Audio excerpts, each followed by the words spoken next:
The Joe Rogan Experience.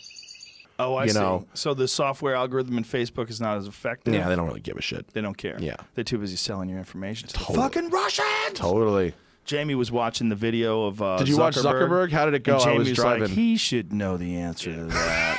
That's what he had to go again today. Yeah. And I was watching right before you got here, and this, I don't know where she was from, but she was saying, like, you're the CEO of this company, and you should know some of these answers. And she was, like, listing all the shit he didn't know. Yeah. I was like, this is ridiculous. And then afterwards, now they've shown, which I guess it's part of now public information, his notes. Oh, no. That he had, like, as references that he was looking at. I've only seen one picture of it. Mm-hmm. Just very weird stuff that, like, seems blatantly obvious that he should know or should say that's different from what maybe we think we should think they should be able to tell us. I get the impression that this company grew so fast that they don't even know what the fuck is going on in there. No, well, that was the other thing. He was talking about their influence on possible... Are we going to continue? Yeah, okay, we'll continue. Don't worry about it. Sorry. He was talking about his influence on all these different upcoming elections that were coming up, and about how they wanted to make sure that there was no bots that were influencing these elections. And I stopped and thought about it, and I'm like, oh my God. In that moment of him saying that, I realized like what pressure he must be under, what pressure that company's under. They went from being a thing where people could share pictures like of, hey, this is us on our summer vacation. Like, hey, you know, fucking, we're going to go to the pub on Friday. That's what Facebook kind of was, right? People would talk about certain things in the news. They would have opinions. You put up something, a bunch of people comment on it. That's what it was. Now, with this last election and with him testifying in front of Congress, what I'm seeing is Facebook being like one of the most important sources of influence in the world today, and it's not really being completely managed. Whoa. I also feel like the Russians. Yeah, maybe. There's a little bit like Google needs to be looked into too. What is going on with my mic?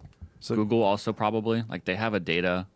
I think someone was just looking into this. You know, people downloaded their Facebook profile and they're like, my file's 1 gigabyte. How much data is in here? Right. People found out a way to download theirs and find their information. What does Facebook know about me? Right. Apparently, there's also one that Google has on everyone, and it's much larger. Cue the music. Dun dun dun. Ooh, I'm not shocked. You know, I wouldn't be nervous if it wasn't for that.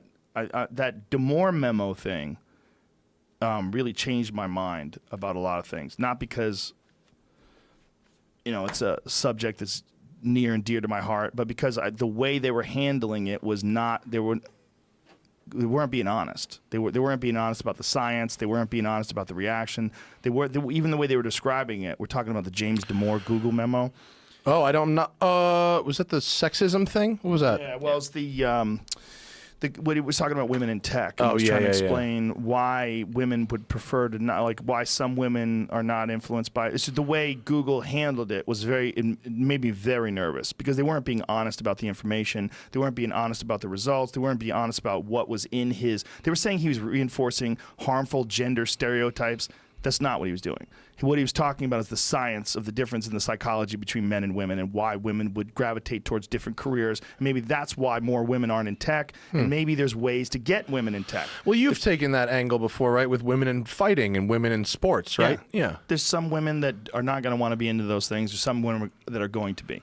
What is the haven't read the number article, in I don't comparison know. to men? It's less likely that a woman's going to be into fighting than a man.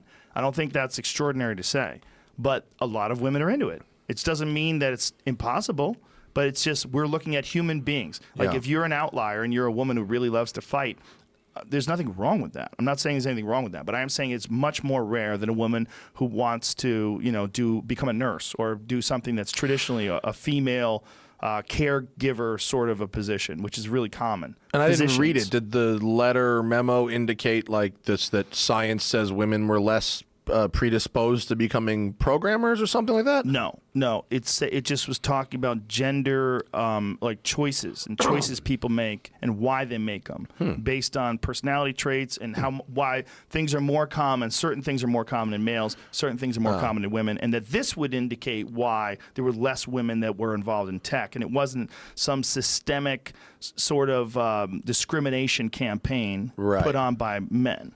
You know, but.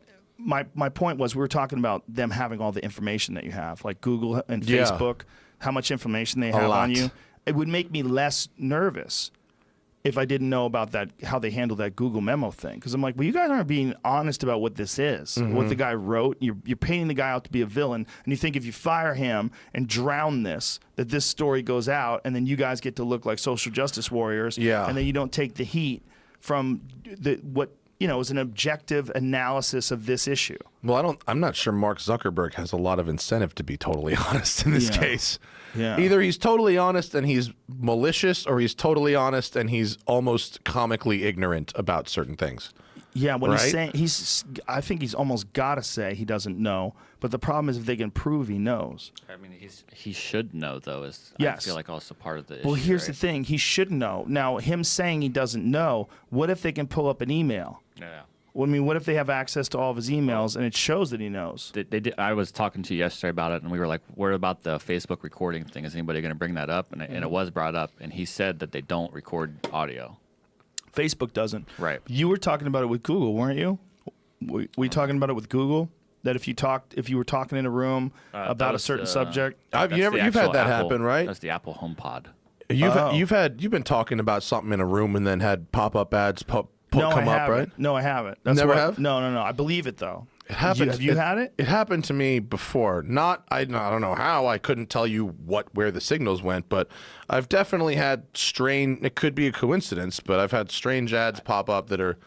I read that I don't know if it's accurate though, but I was reading that people have tried to prove, and it could be people on Facebook side just to give them propaganda, that's almost nearly impossible to do right now, just because of the technology it would take to record your audio, have it scanned by something, and then deliver an ad to you based off of that in an amount of time. Yeah, it's entirely possible I could have looked at something similar at a recent time, and it was just far enough away for me to not make an exact connection. I think what it represents, though, is that you recognize that is potentially in the future.